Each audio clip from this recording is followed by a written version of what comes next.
Hi, I'm TJ Jones, the host of the State of the Saints podcast, and I ask that you like, share, and comment on this video. Thanks for watching. All I gotta say is, who dat?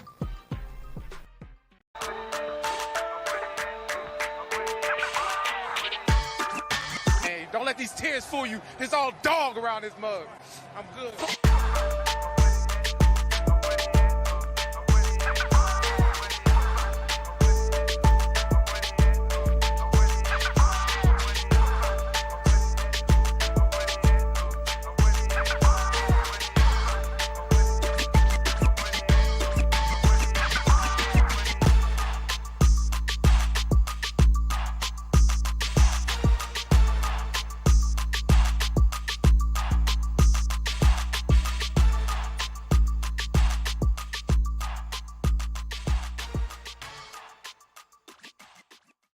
Hey, what's going on, Who Dat Nation? It is yours truly, TJ Jones, and yes, I am the host of the State of the Saints podcast. Thank you so much for checking out the State of the Saints podcast, where we talk New Orleans Saints, and also want to give a special shout out to everybody that's listening and watching on the Gumbo Pod platforms.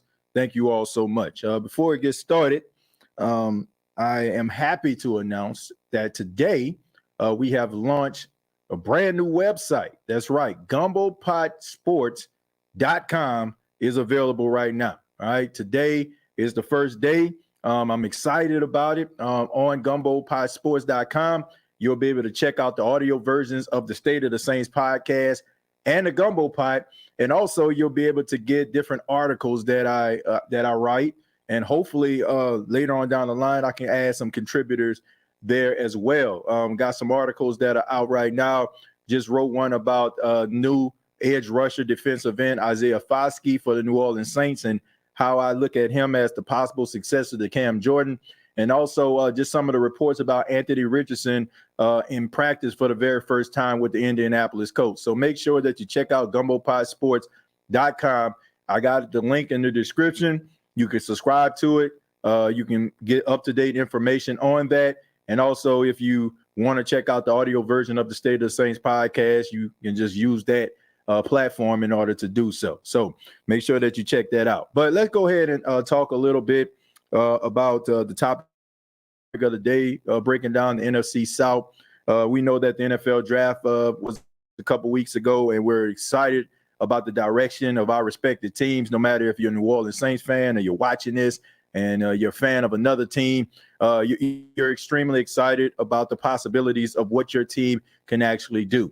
There are some grades that have come out. We know how this goes sometimes. You know, we get happy about some of them. If you're a Saints fan, you're probably never happy about it because it seems like they always giving you the short end of the stick. But regardless, you got some really good players that are going to change the way that you look at these teams. I'm pretty sure if you're a Falcon fan, you're watching this right now, you're excited about adding Bijan Robinson to your backfield with an already polished and really good formidable running back in Tyler Algier, and then you have Cordell Patterson back there as well. If you are a Carolina Panthers fan, or you're excited about Bryce Young, you're excited about Jonathan Mingo, Jami Robinson, the safety out of Florida State. There's so many good players. If you're a Saints fan, of course, you're excited about Brees. You're excited about Foskey. You're excited about, Hayner. You're excited about A.T. Perry. So many different guys that they have added to this team. Tampa Bay, probably the same way. Kalijah Kancey. A lot of Saints fans wanted that guy. They got him. They also got Mauch out there at the offensive line. He definitely looks like an offensive line missing those two front teeth. So the promise of what this season can actually be is pretty dope. All right. And, regardless of what side that you're on, you got to be excited about the direction that your team is going in. Also, later on on the podcast, we're going to have Emory Hunt from CBS HQ. Make sure y'all check that out. He's a native New Orleanian, graduate of Louisiana Lafayette, played running back for them. Always excited to have Emery on the show. He's going to be talking to us a little bit about the NFC South and some of the other things that are going on around the NFL and the college football world. But let's go ahead, because what I wanted to do, I started a little bit earlier because I wanted to read some of your comments before the interview takes place. So that's the reason why I decided to start early. And sometimes when I put a notification out for the podcast is mostly because, I want to do it within that time frame. So if I free up some time, I'm going to go ahead and press the live button a little bit early. So let me go ahead and read some of your comments, and then we'll go ahead and get started from there. It says, yo, TJ and a Who Dat Crew, what it is, where you be at, who you be with, and you know this. Hoping all is good with you and your families. Always hitting the like to show support. And I appreciate that, man. I asked everybody to hit the like button. We're very, very close to hitting 10,000 subscribers. And I appreciate it. It's been a long, hard road. And everybody that hit that subscription button ever, I really do appreciate it. And I would really appreciate if you hit the like button on this episode. Get 2 tight ends and sign a fullback. Pray for Alvin Kamara. Look, I think that the Saints are probably going to roll into camp to see what they actually have in the tight end position. I know sometimes we want guys that have been proven commodities, and that's understandable. I know that you want to have a proven commodity. You want somebody that's going to come in that you recognize. But a lot of these guys, they just need some reps, and they also just need some experience. It's hard for me to say, the Saints need a tight end if I don't know what Lucas Kroll can be, or what I've seen from Juwan Johnson. Can he take that extra step? And some of these other tight ends. So I'm willing to have a wait and see approach before I start, being, panicking about the tight end position, because it was kind of like that, when it came to the linebackers. We thought that we just needed to go out here and sign every linebacker that we can find. But in reality, we had Demario Davis and Pete Warner stepped up. And you also had Caden Ellis who stepped up. So sometimes these guys need experience. They need opportunities to play in order for us to really put our mind at ease about where we are as a fan base and where these guys are as players. So I just say I have to have a wait and see approach. It's hard for me to say that the Saints need a tight end if I haven't seen these guys play yet. Some of these guys can be what we want them to be. It's just they have to get an opportunity, right? I think about George Kittle. George Kittle wasn't a first-round pick. George Kittle was a 4th, 5th-round pick. So I'm pretty sure if you were a 49er fan during that time, you was like, man, I don't know about this dude, man. Maybe we need a tight end. We ain't really had one since Vernon Davis, and now look at it. So you have to give these guys time and the opportunity to prove themselves. It's not always going to come in a form of a 1st or a 2nd-round pick. Sometimes the guys that are diamonds in the rough, or even guys that haven't even been signed or drafted at all, right?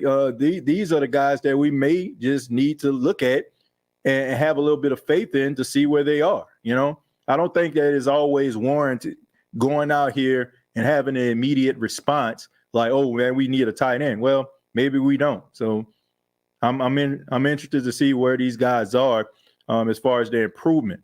And if they are not where the Saints need them to be, then I feel like, that's when you go out there and try to find one. We don't give a F what their grade us. Saints run this.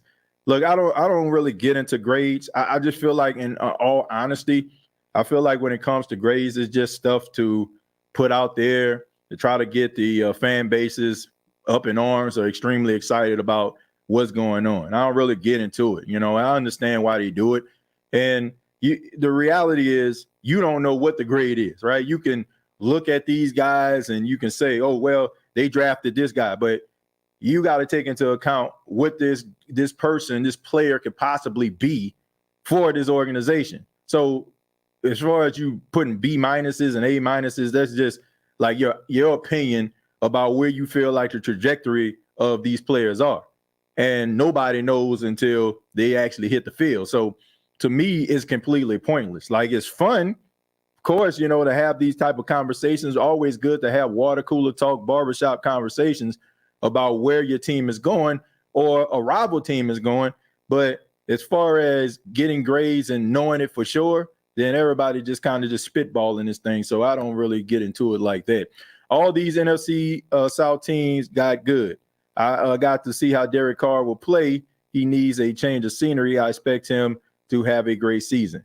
Well, I think we all expect for Derek Carr, if you're a Saints fan, to have a great season. You know, I expect for him to actually improve the offense. I know that's not what everybody wants to hear. Some people get mad when I say those things. I don't care.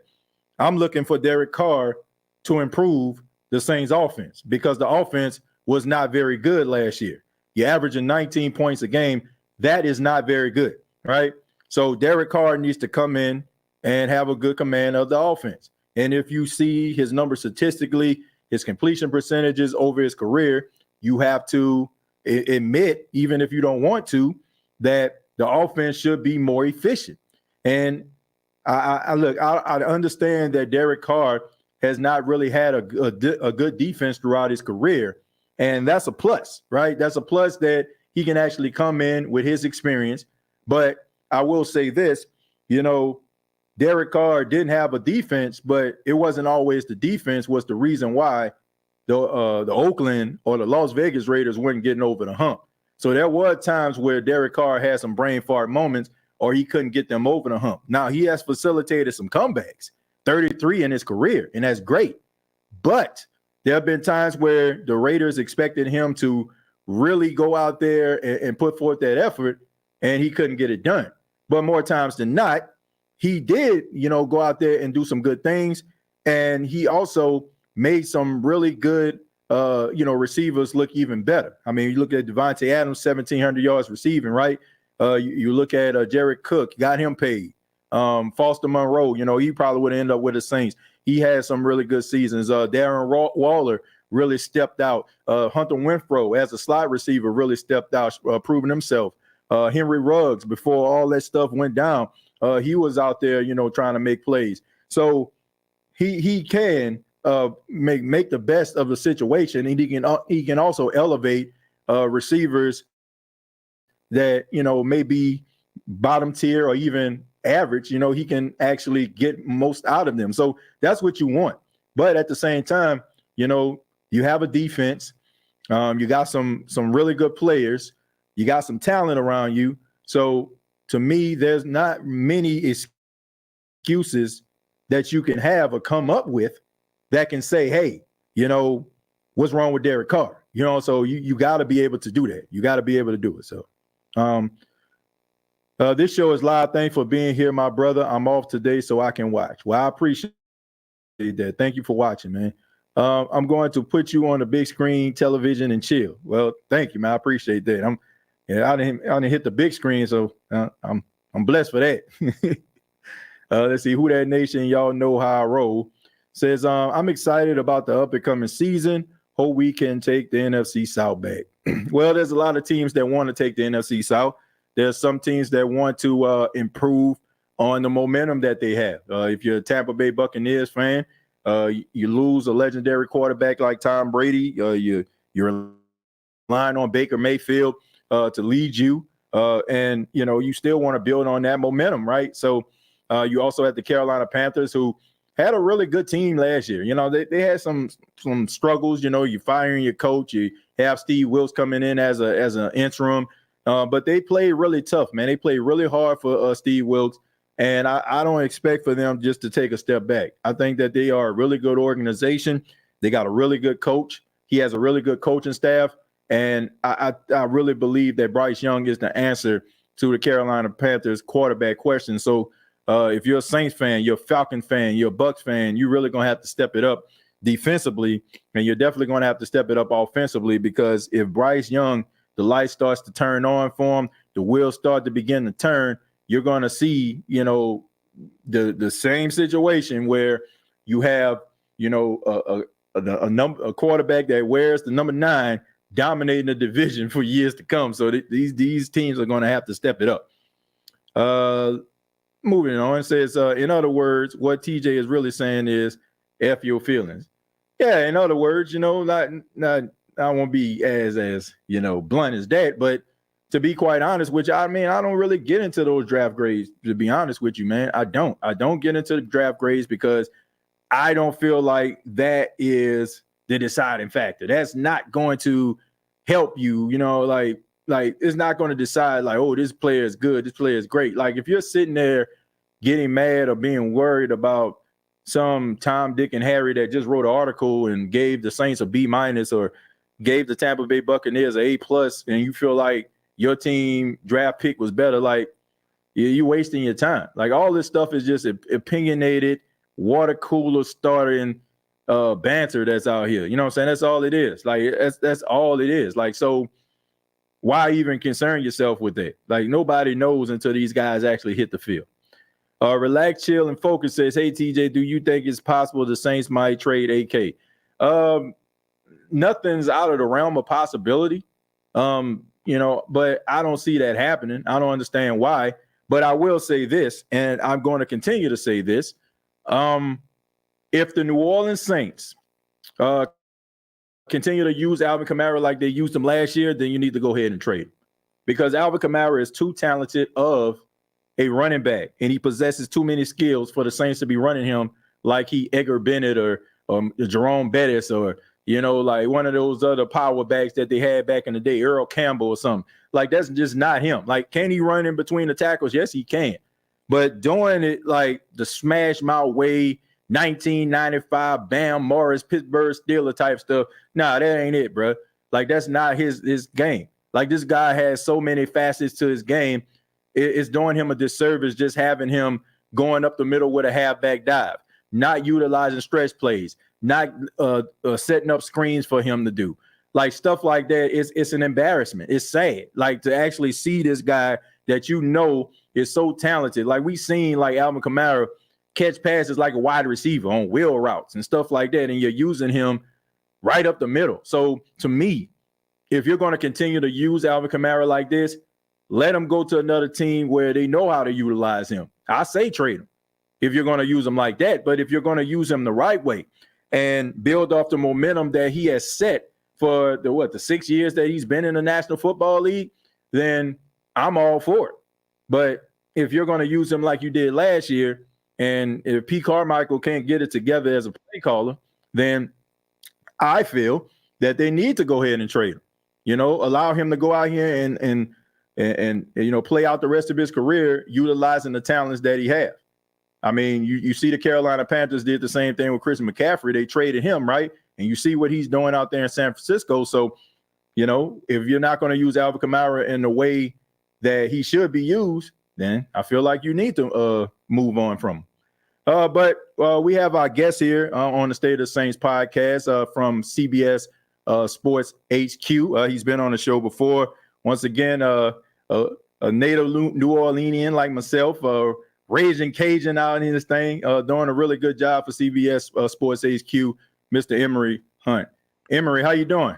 I'm doing fine, man. As always, I appreciate you bringing me on. Man, appreciate your time, man. I know you're extremely busy, man. The draft just happened. So much news going on with these young players getting acclimated to their professional teams. But let's go ahead and get started. I want to ask you about the NFC South. Of course, we'll just start with the Carolina Panthers. First pick overall, Bryce Young. Checks all the boxes, even though people have those questions about his height.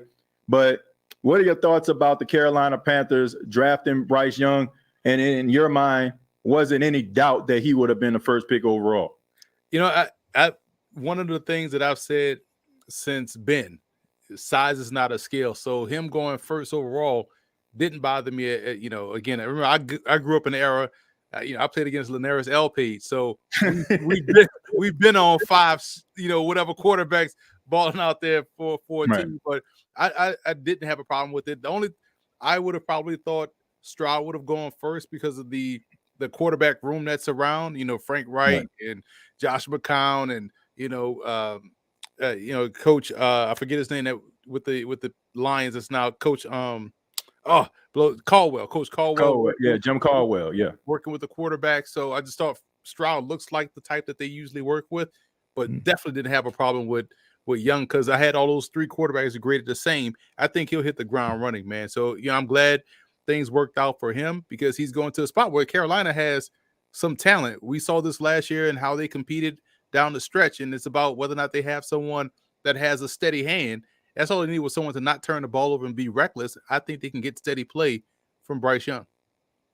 Yeah, I mean, the Frank Wright came out and said, that he's like the third quarterback on the depth chart. You got Andy Dalton, you got Matt Carroll, and you got Bryce Young.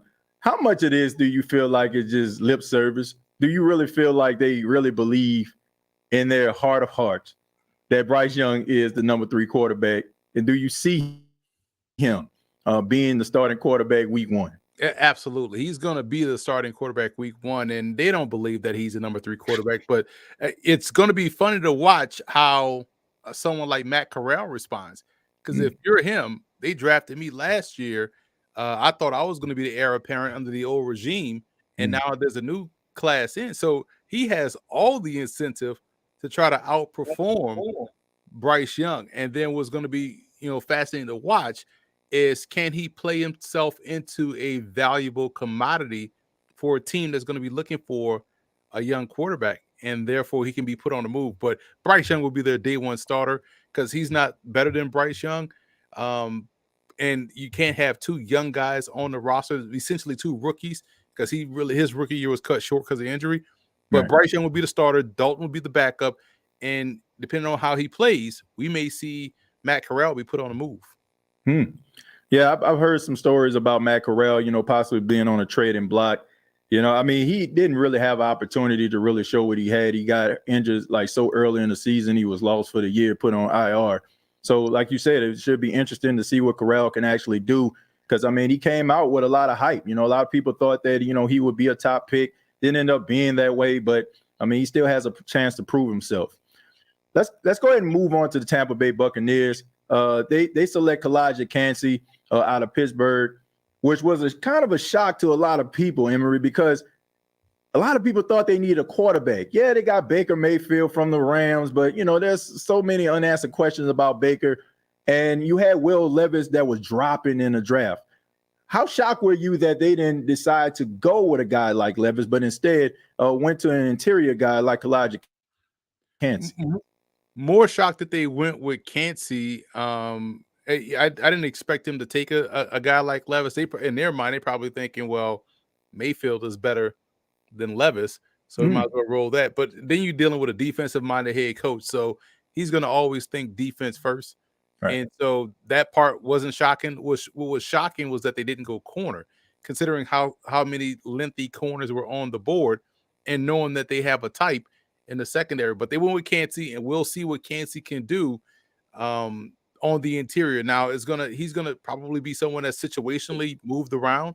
He's not going to play a 3 technique. Sometimes you may see him lined up as a 5. Sometimes you may see him as a stand-up edge guy.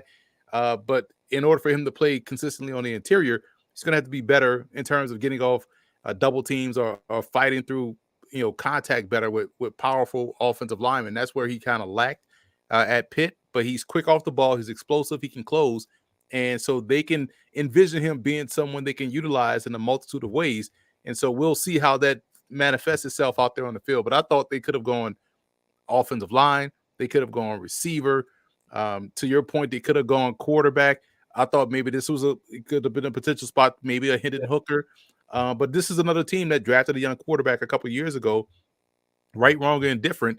They want to give that kid a chance to play in the preseason and see what he could do. But mostly these guys will play themselves out the role, and it'll be Baker's job from day 1.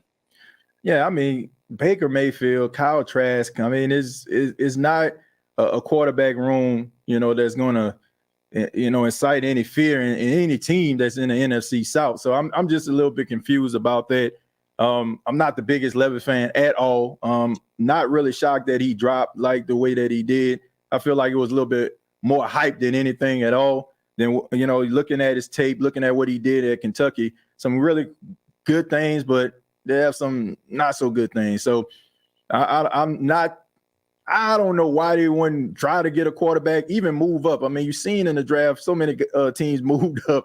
You would have thought like they would have went that way too. But I guess it just shows us that they believe in Baker Mayfield. And then also, in the second round, they got Cody Mauch out of North Dakota State, big guy. So, I mean, they addressed the offensive line right there as well. So, Tampa, they still got some questions, but I guess they feel like they're set. Let's go ahead and move on with the Atlanta Falcons. The Falcons, they didn't go quarterback either. It seemed like they believe in Desmond Ridder. Desmond Ridder came in a little bit later in the season after Marcus Mariota struggled a little bit. Throwing the football from the ground definitely will get you benched. But, they decided to get Bijan Robinson, man, the human highlight reel. Some people are saying that he's one of the best running back prospects in Saquon Barkley.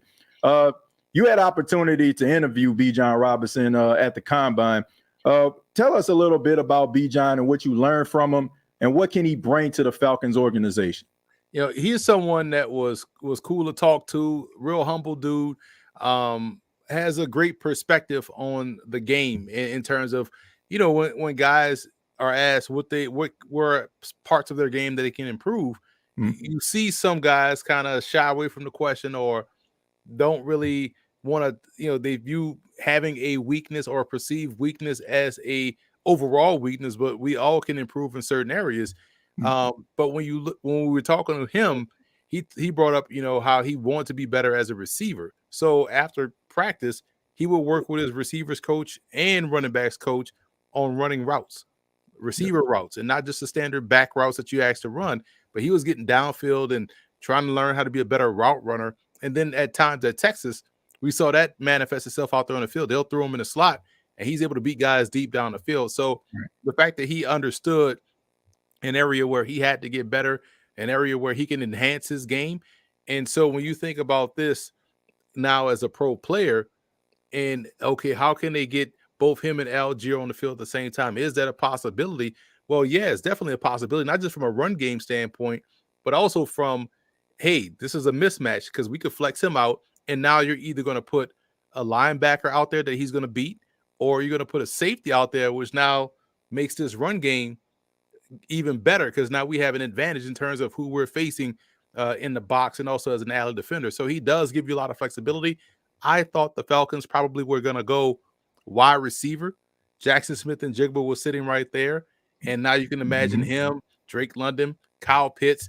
You kind of could work with the backfield that you had last year that ran for over 1,000 yards with Algier as a rookie. But I understand not passing on the talent and the versatile skill set of a Bijan Robinson. Yeah, I mean, looking at Bijan, he checks all the boxes. He reminds me a little bit of LaDainian Tomlinson, his ability to be able to do so many different things. And I think that he definitely deserves to be drafted as early as he did. But my question is, can you really trust Desmond Ridder? I think that he has some really good leadership qualities. I think that he did some good things, when he got the opportunity to start. The more reps he gets, I feel like he'll get a little bit better. But this shows, once again, a team that believes in the quarterback that they have on their team. And also, you have to think about Cordell Patterson. How is he going to fit in? Is he going to play more of that wide receiver role? Because, it was Tyler Algier and it was Cordell Patterson. And Patterson was really making some noise in the backfield. I can remember watching him in week 1 versus the Saints. I mean, he was running all over the team. So I'm wondering, what do you feel like Cordell Patterson will fit in all of this? Do you feel like he will be a part of that backfield or maybe go back to his role as the wide receiver? I think adding a Bijan Robinson along with the Tyler Algier can help extend Patterson's usage all throughout the season because he's been banged up a couple times. So he'll miss a few games, but now where you don't have to worry about him being, getting the workload that your RB2 is going to get, now you can kind of use him as the knockout blow because you're chasing around Bijan. You're trying to tackle physically Algier. And then by the mid-third quarter, early fourth quarter, here comes Patterson, still has the fresh legs from the first quarter, and he's, boom, out the gate. So I think how they plan to use him is going to be kind of unique. It's going to kind of help prolong his opportunities, his explosiveness all throughout the rest of the season. Yeah. I look at Patterson almost like how the Saints have Taysom Hill. I mean, if they, have like these running backs that Mark Ingram, Alvin Kamara, when they're clicking, I mean, you add in a little bit of Taysom Hill, I mean, it becomes virtually unstoppable. So with Patterson being added to that room, he can do so many different things. It's going to be interesting to see how they're going to be able to utilize him.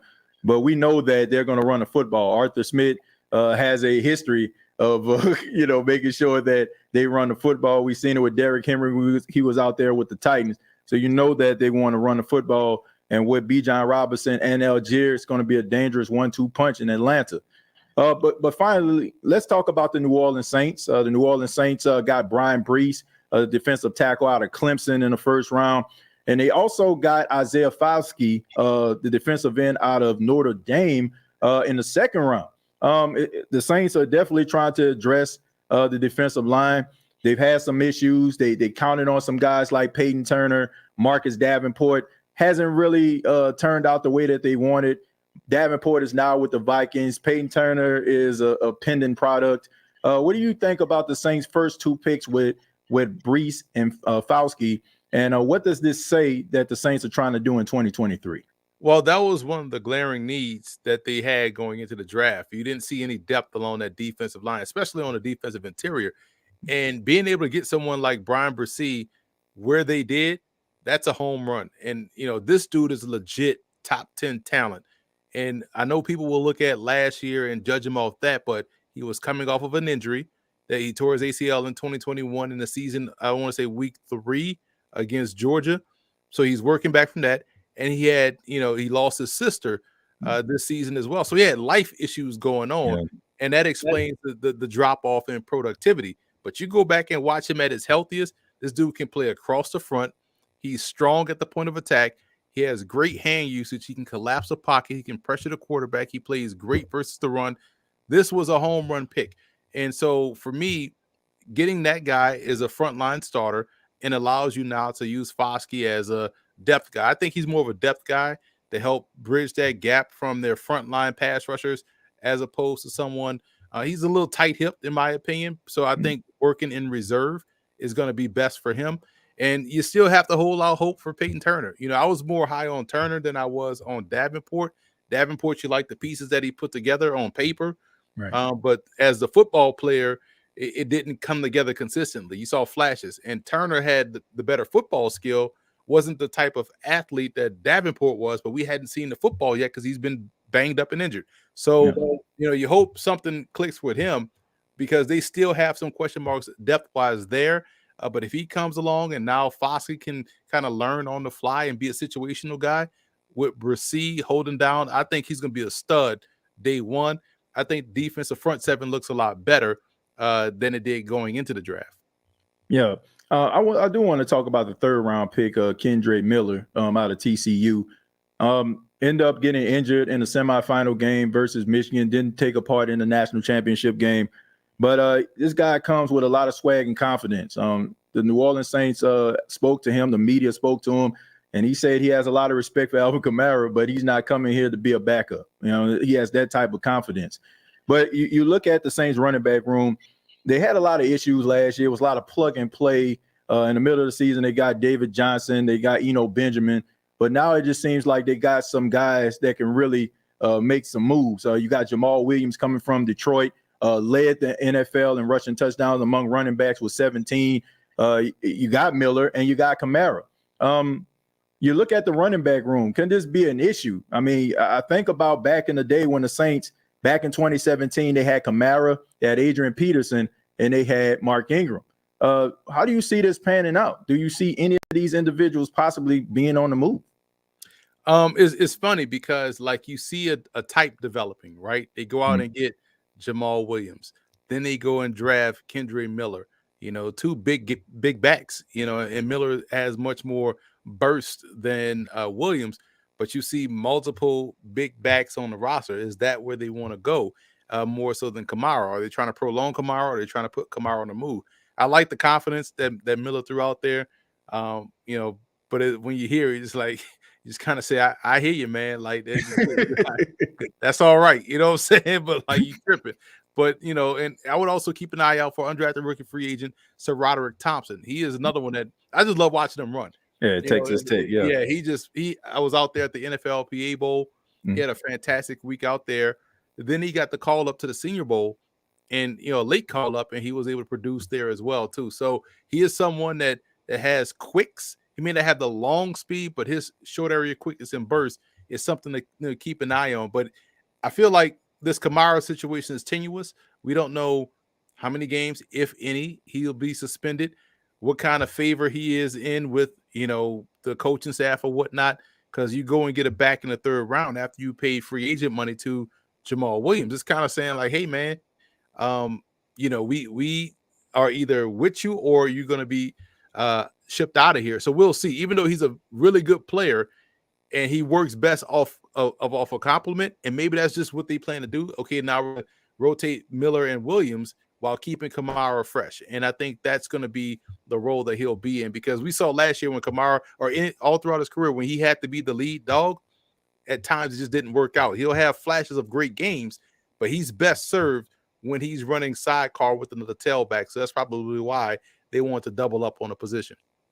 Yeah, I mean, it's definitely something that the Saints needed to do. The way that they use Alvin Kamara, I was talking about this earlier in the show.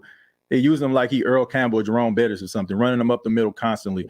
And they got away from the screen game. They got away from the wheel routes. They got away from the things that made Alvin Kamara special. So hopefully with the addition of Miller and Williams, he can get back to being that dominant running back that can do a multifaceted of things to help the Saints get over the hump. My final question is about two individuals, Dennis Allen, the head coach of the New Orleans Saints, and Derek Carr, who recently signed with the New Orleans Saints. Two guys that have something to prove. A lot of excuses, in my opinion, about why their careers haven't turned out the way that they have. In your opinion, is this like the final? Is this like the determining factor to finally decide, is Dennis Allen the right guy for the job?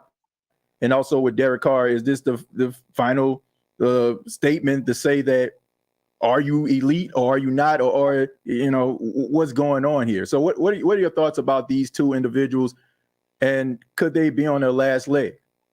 I feel like for Dennis Allen, it's probably his last opportunity to be a head coach. If he bottoms out here, he won't get another opportunity. And some guys are just better at coordinating a defense or coordinating an offense. And so I think that's where he's best suited.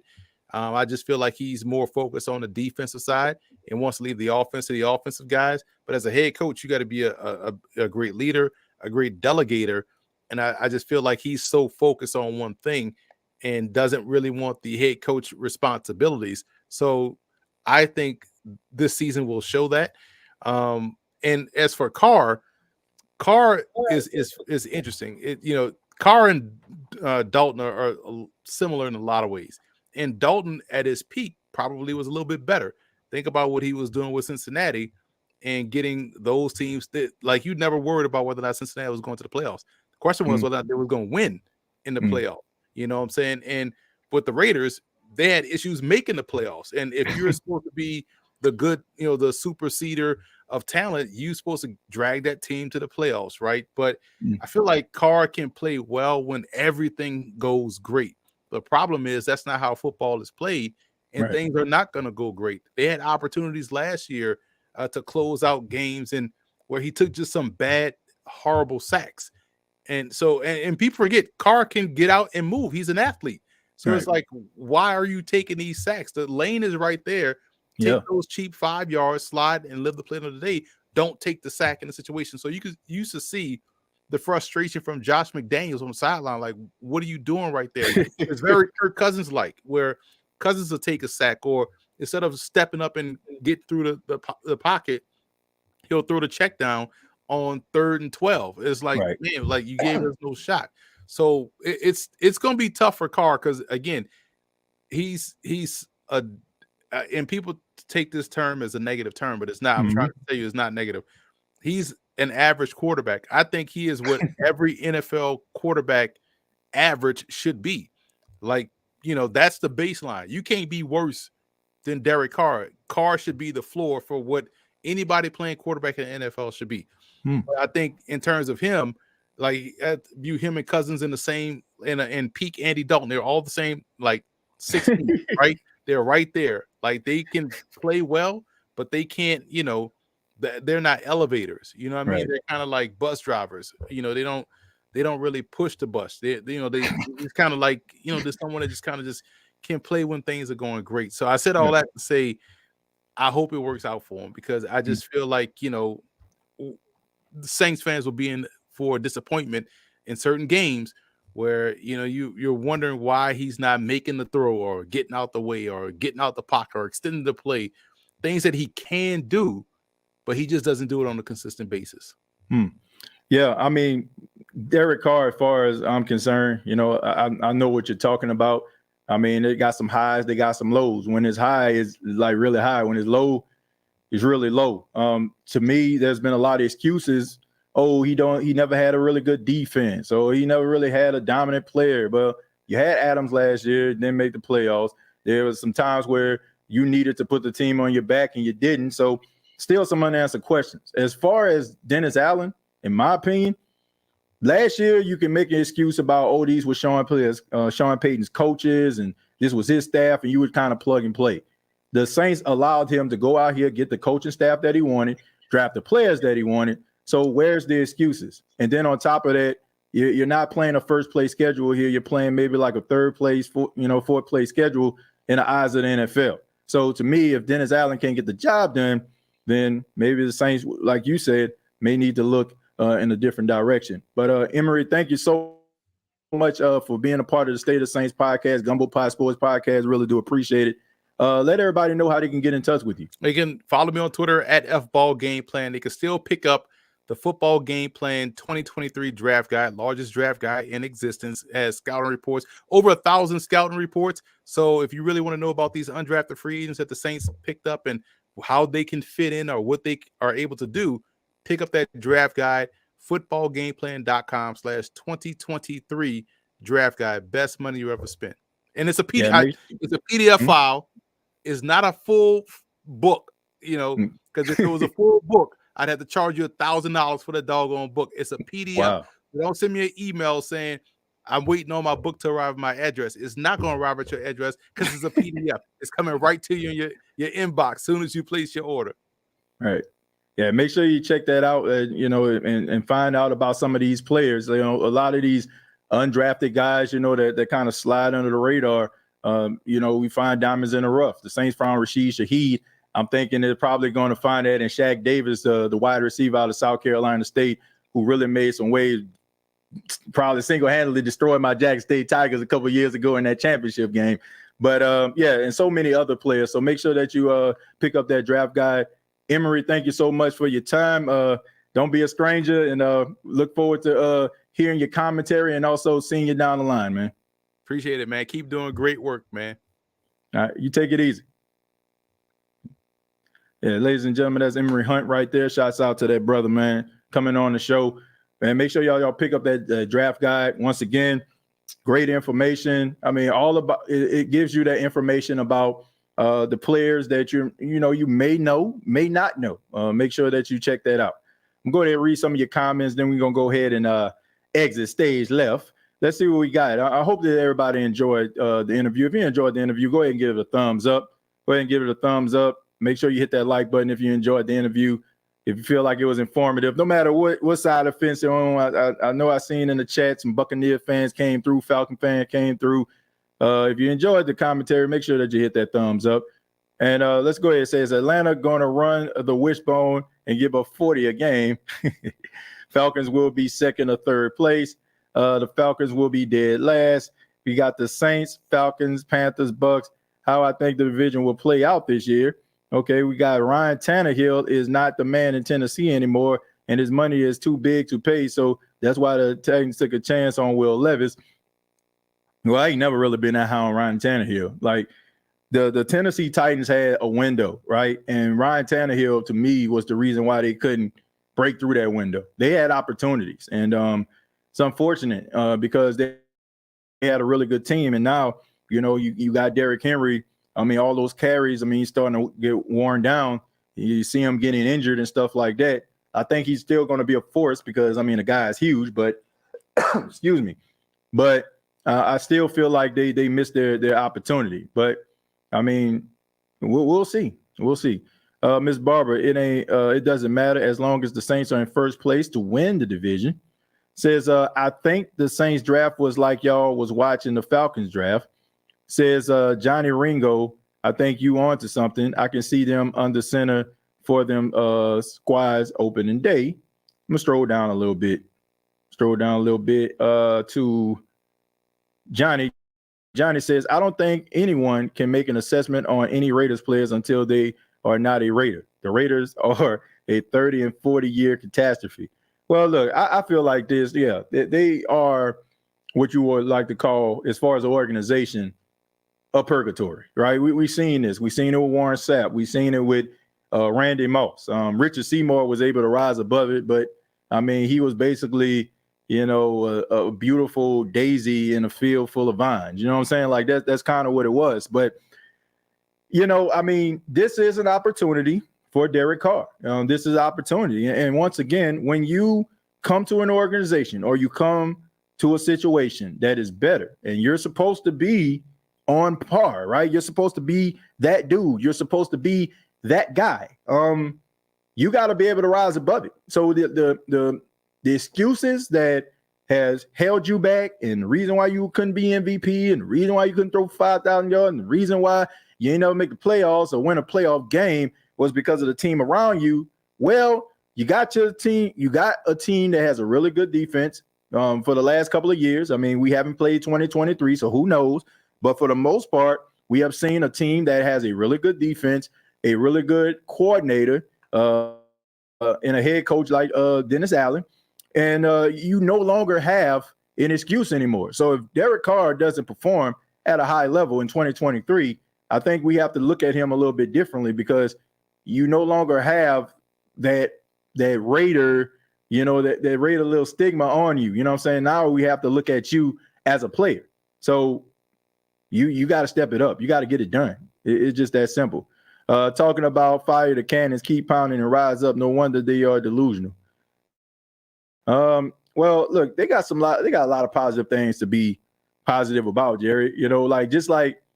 A Falcon fan. I mean, look, Bijan Robinson is, to me, the best running back in the draft, and I think that he's going to make some noise. Drake London played pretty well. Kyle Pitts probably going to play better. They got some pieces, and they're adding guys to the team. Trey Flowers is a guy, has been around, seasoned veteran, big, long cornerback. So, I mean, they're adding guys. Jesse Bates, Davion Yamada, Caden Ellis. We know what these guys can be because they were that for the Saints. So, I mean, they've gotten better. And as far as with Carolina, I mean, Carolina, with the team that they had last year, I want people to understand this, right? Not being a homer here. Last year, as bad as they were supposed to be, they still swept the Saints, right? Tampa swept. Well, yeah, they swept the Saints. The only team that that didn't get swept, by I guess the only team that the Saints won in the division was the Falcons. So, I mean, come on, man. Like, we can't just sit up here. Like, we can't sit up here and just wave the pom-pom for the Saints and not just realize that the Saints got some issues too. I'm not going to do that. Everybody knows I'm a big, huge Saints fan, love the New Orleans Saints, but let's just be real. If I'm looking at it, I'm not looking at it like the Saints just going to dominate the division. I mean, I like Derek Carr, and I think that, he'll play well, but come on, man. The Saints lost to the Carolina Panthers, and Sam Darnold threw for 43 yards. Like, come on, man. So we got some issues that we need to address as well as Saints fans. So I'm not going – if they're optimistic about what their season is, I can't blame them. If they feel like they can beat the Saints, that's not out of the realm of possibility, not from what I seen last year, right? And to be quite honest with you, I don't really have that much faith in Dennis Allen as a coach. So if I'm just doing this and I'm just saying that the Saints just going to dominate the division, it's just the homer inside of me. And I don't want to just look at it that way. Like, I don't trust Dennis Allen to lead the Saints anywhere because he hasn't shown it. If we got to have this conversation here. I think somebody was talking about the tight end position, and my response to them was, well, you feel like we don't have a tight end because you haven't seen it. Well, I feel the same way when it comes to the head coach. I haven't seen it. So for me to sit up here and just say, oh, the Saints going to dominate, that's just me being a homer. Like, there's nothing about Dennis Allen to me that instills a level of confidence where I can just walk out here and beat on my chest and say we're gonna dominate this division. It's not. I can't do it. Now, do I feel like the Saints are gonna get better? Yes. Do I feel like based on the schedule that is supposed to come out and generate, it works in the Saints' favor? Yes. But you got to play the games. You got to play the games. Like, how many times have we seen the New Orleans Saints supposed to beat a team and don't get it done? And then by them not beating the team, they find themselves on the outside looking in on the playoffs. Now, we can't play that game. We can't play that game. This division is wide open. You had 3 7-10 teams, and what you had a team, you know what I'm saying, that barely made the playoffs, and in any other world or any other year wouldn't have been sniffing it. So this was a division that was just equally trash. So if you have optimistic going into 2023, it's because of what 2022 showed you. I can't do that. I won't do it because I don't believe in Dennis Allen as a head coach. Now, jury's still out about him. Got his opportunity to really show what he can do, adding players that he want to add, added coaches that he wanted to add. Cool. Now it's time to put in the work. So if you don't put in the work, guess what? It's time for you to go. It's just that simple. The Saints can try to pretend and act as if, you know, Dennis Allen is the answer after this season. If they find themselves 6-11 and 7-10 all they want to, but they're just going to get pushed further and further back from finding progress. So this is Dennis Allen's last opportunity. Because they're like, if you're a real true Saints fan, like, you got to be real about this situation. You got to keep it 100. Like, there's nothing. If the Saints don't make the playoff this season, there's nothing that Mickey Loomis, Dennis Allen can sell you for you to believe truly that these guys are the answer. Not anymore. So they got to prove it. Haven't we already seen Dennis Allen and Derek Carr together? Yeah, we have. Yeah, we have. Yeah, TJ, I just never liked Dennis Allen for the well look and everything. He be saying he just not that guy. Look, I just feel like this. I give the guy the opportunity. I will give him the opportunity. As a fan, as an onlooker, as a writer, as a podcaster, I'll give him a chance. But I'm not going to sit up here and pretend. Like, seriously, I'm not going to sit up here and pretend that this dude, like, just instills confidence. I don't care who they get. Like, seriously. I don't care if they talk Drew Brees out of retirement. I still don't believe in this dude. Like, because he hasn't shown anything. Anybody that believes, like, is out here talking about what Dennis Allen can do or believes in Dennis Allen and trying to feed it to you, they some do boys. Seriously. No disrespect, but you're a do boy. If you're not going to look at what's in front of you, right, and have an honest assessment and really look at it and say, hey, I don't think this is what it is. If you're feeding that, then that's what you call an agenda, Who Dat Nation. It's an agenda. There's not one person that can sit up here and honestly say 100% that they believe in Dennis Allen. I mean, maybe his wife and his kids, which they should, but if you're a fan or a member of the organization, like, you can't just sit up here and just say, man, with Dennis Allen, we going to the Super Bowl. Can't. And I'm not going to do it. They ain't got enough liquor in New Orleans. They ain't got enough, smoking in California for me to believe that. Seriously. Mr. T trying to switch in that in the other way around. Let's see. Bucks, Saints, Falcons, Panthers. Well, we'll see. Ty Bowles, I don't believe in him either. Seriously, I don't believe in Ty Bowles. Like, Ty Bowles was the coach for the Jets. I think both of these guys are really good coordinators, not really good head coaches. If we want to keep it 100, Frank Reich is the best head coach in this division.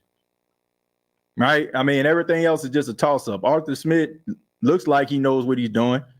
He kind of, I feel like, he eventually going to get it together. But Frank Reich, the best coach in this division. Ty Bowles, Dennis Allen, to me, at the bottom, right? You probably put Arthur Smith in there because I feel like he kind of know what he's doing. But it's like Frank Reich up here and everybody else down here somewhere. Now, you just got to keep it a buck, man.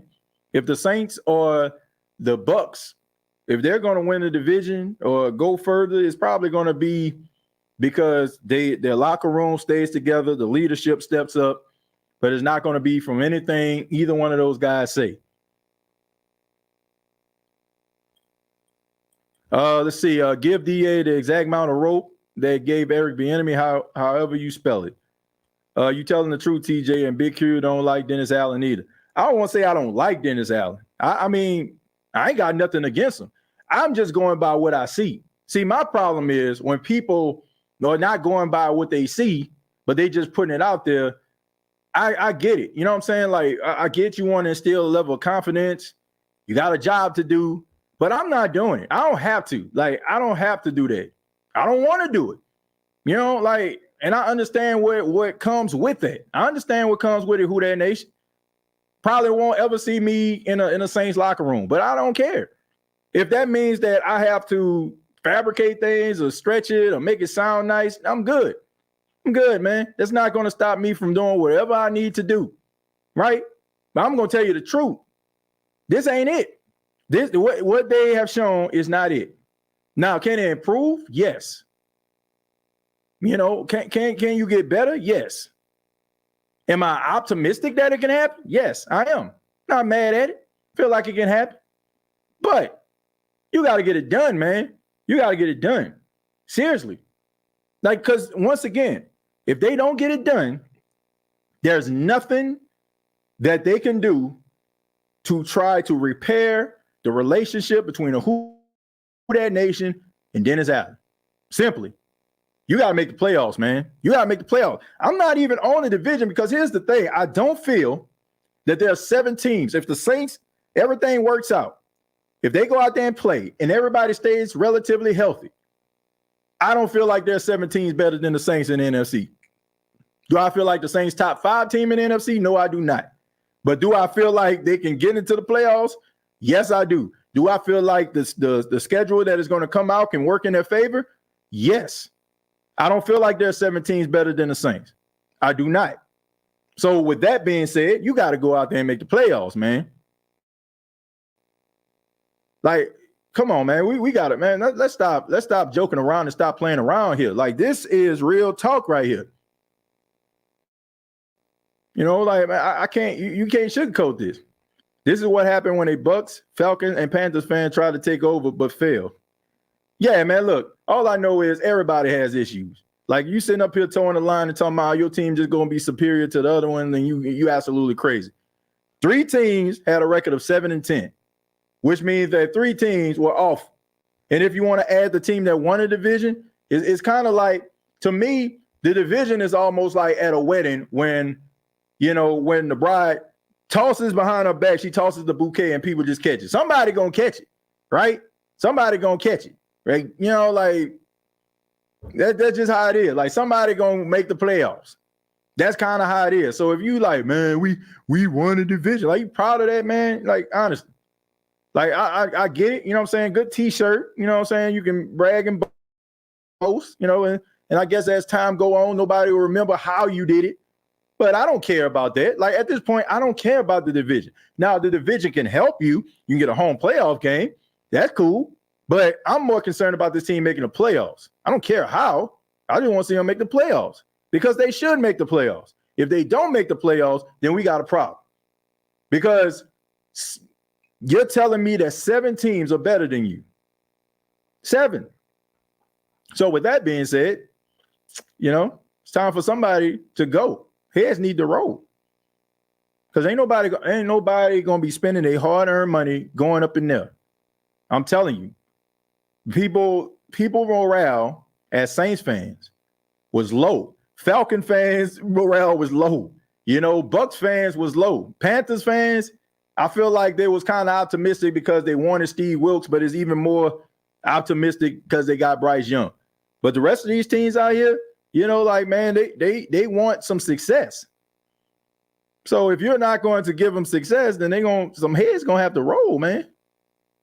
The nonsense. Thank you very much for the $2. Said TJ always telling me to miss him. Yeah, miss me with the nonsense. Not gonna happen. Not gonna happen, man. Not gonna happen if Dennis Allen don't get the job done, they're not making the playoffs. Even if Dennis Allen makes the playoffs and lose, he should get fired. I don't believe that. I don't agree with that. I don't agree with that because the thing about it is it would actually give him an opportunity to go into a third year, right? Because you're better than you were last year. You got better, right? And I assume, like, it was an outlier last year, how trash this division was, and somebody just didn't separate. But more than likely, if you make the playoffs, you're going to be a double-digit win team. So by the Saints being a double-digit win team, you know, hypothetically speaking, he deserves to have another opportunity. I just want to see better results than I did last year. I want to see better situational football than what I seen last year. I want to see better coaching in crucial situations than what I seen last year. If he can actually do some of those things, then I'll be in his corner. But I ain't seen that. I seen when the New Orleans Saints go up against a coach that is known for being superior, he just gets out-coached. Now, I mean, they get out-coached. So you got to be up there, man. You got to make the better decisions. Even as Dennis already read that, our schedule won't be as easy as it seems. These teams will be better than they were last year. I said that before. Like, that's why I said with the disclaimer what the NFL would perceive as an easy schedule, what fans would perceive as a schedule. Because if you look at, man, we got a Cleveland Browns. Oh, man, them boys ain't doing that. We got Chicago Bears. Oh, man, them boys ain't doing that. That's kind of how we look at it, right? But we know that teams get better every single year. And, regardless of what your schedule is and who you're playing, you got to take into account those teams are getting better. TJ, I really think Dennis Allen's coaching staff doesn't really believe in his leadership for real. Well, to me, I don't see why they wouldn't believe in him. Like, these are the guys that you appointed. If I am a coach and I have aspirations of being a defensive coordinator or being a head coach in the future, offensive coordinator, what have you, why would I want to go to a team where I would not be able to exercise my abilities to show the rest of the NFL what I'm made out of in order for me to get a job? Does that make any sense? No. All of the guys that have come in, he's hired. So it has to come with a handshake deal from the employee that you're hired. It's supposed to be instilling the confidence that you're going to put me in the right position to be able to do my job effectively. And me as an employee to believe that you'll be able to take me where I need to go. It's supposed to be an exchange like that. So wouldn't be a smart decision, right? Wouldn't be a very smart decision if you just go out here and, just go for any job that's open. He hired those guys. And also, by interviewing these guys, you're saying this is the right guy for the job. That's what you're saying. You're saying this is the guy that I feel can help this team win, can coach these players up and get the best out of them. So if it don't pan out, then guess what? That's your decision. So when we start talking about Pete Carmichael and how Pete Carmichael, what are you doing in this game right here? Well, you had an opportunity to move on from him, but you decided to retain him. So the way I'm looking at it, I'm questioning Pete Carmichael if things go awry, but I'm also questioning Dennis Allen. Because if it goes bad, you co-signed on it, right? You had opportunity to move on, right? You could have got another offensive coordinator. You could have got somebody else that you feel like could have got the best out of it. So if it does not go the way that you want it to go, I'm looking at Dennis Allen because you hired him. You retained him. Well, you didn't hire him, you retained him. So TJ, thanks for making time and going on the Roar of the Lion UK for their draft stream. It was great to hear your insight, analysis, and views on the Saints top notch. Well, I appreciate it, man. Shouts out to the Roar of the Lions UK. That was a cool experience, man. Shouts out to those guys across the pond there, giving me an opportunity to be on the podcast.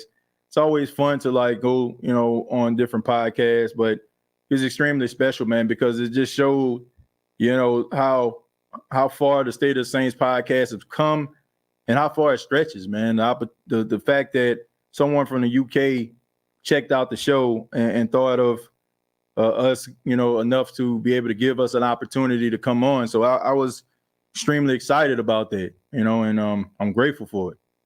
Let's see, DA got the staff he wanted, and believed it or not, he has the best quarterback tandem and probably the whole conference. He has less than zero excuses. Yeah, I agree. I just feel like it's crunch time for old DA. I'm not, like I said, I'm not wishing him failure. I'm just not. Like, I'm a Saints fan, I want them to win. But as a realist, as I try to be, he got to get it done. But I want to say thank you all for checking out the State of the Saints podcast. Hope you enjoyed the show. Ask that you hit the like button on your way out. Ask that you subscribe to the channel if you have not already. Make sure that you check out the new website, GumboPotSports.com, the brand new website for the Gumbo Pot Sports podcast and the State of the Saints podcast. There you can read articles about some of the hottest topics in sports. Also, you're going to read some articles about the New Orleans Saints for all the Saints fans out there. And you'll be able to get access to both the Gumbo Pot Sports podcast and the State of the Saints podcast in audio form. And probably in the next couple of weeks, probably going to be posting some clips and some videos, going to add that section to it. It's in infancy right now. So if it's a little bit wonky, like a little weird right now, what I'm saying? I'm still going through the little steps and stuff like that. So I'm asking you all to bear with me. But in the meantime, make sure that you check out the articles. Put out an article today about Isaiah Fauske being a possible successor to Cam Jordan. And also put an article out about Anthony Richardson and him impressing the Indianapolis Colts organization in his first day of practice. So once again, GumboPotSports.com is the place to go. Also, speaking of Gumbo Pot, make sure you subscribe to that channel as well. YouTube.com, search Gumbo Pot Sports Podcast. Previous episodes of both podcasts available on Apple Podcasts, Spotify, iHeartRadio, Anchor FM, and also a part of Megaphone FM. Once again, want to thank Mr. Emery Hunt from CBS Sports HQ for stopping by. If you came in a little bit late, I ask you to be kind, rewind, check out the interview between me and Emery Hunt. Great stuff, great analysis as always. Shouts out to the brother, always very candid with his time. And thank him for being a part of the podcast. And thank you as well. Till next time, all I got to say is, who dat?